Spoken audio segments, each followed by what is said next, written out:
Thank you very much, Mr. Chairman. This measure, as it is presented today, is a rather cynical move.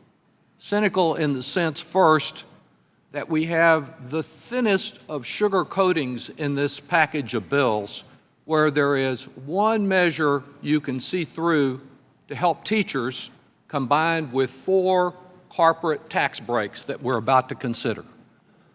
Indeed, if you look at the priorities that are here today, as I figure it, over the course of a decade, the average teacher would benefit about $650. And just one of these 4 corporate tax giveaways we're about to consider would provide the average corporate taxpayer $65 million over the same period. 650 versus 65 million. The second way that this is a cynical endeavor today is that it is not too strong to tell our teachers, who are called upon to do so much, that this tax advantage that I support for them to be able to get something back on the supplies they provide in their schools is being paid for by cutting our schools.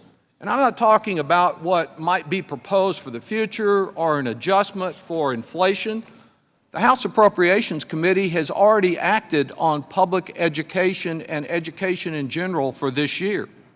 They are proposing to cut more than twice as much as the value of this bill this year from teacher quality state grants, from the grants that help us improve the quality of our public schools. You'd pay for it 2 times over just with the cuts from the current level of funding that are being made there. The same appropriation bill cuts from current funding that exists today the measure that encourages striving readers, the largest reading program in the country. It cuts the STEM education programs for math and science partnerships, again by about the same amount as it would give back in these tax deductions to our teachers.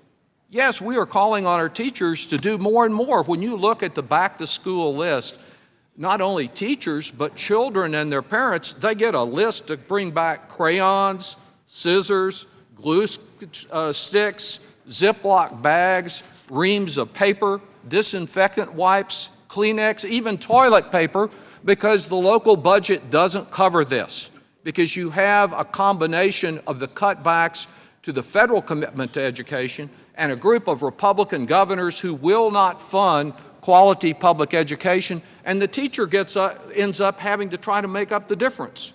Another example of this is the way that the Republican budget cuts public service loan forgiveness. We have students and graduates who get not only a diploma, they get a mountain of debt, and we have a number of forgiveness programs that give those students the opportunity, those graduates the opportunity to go into education and to teach.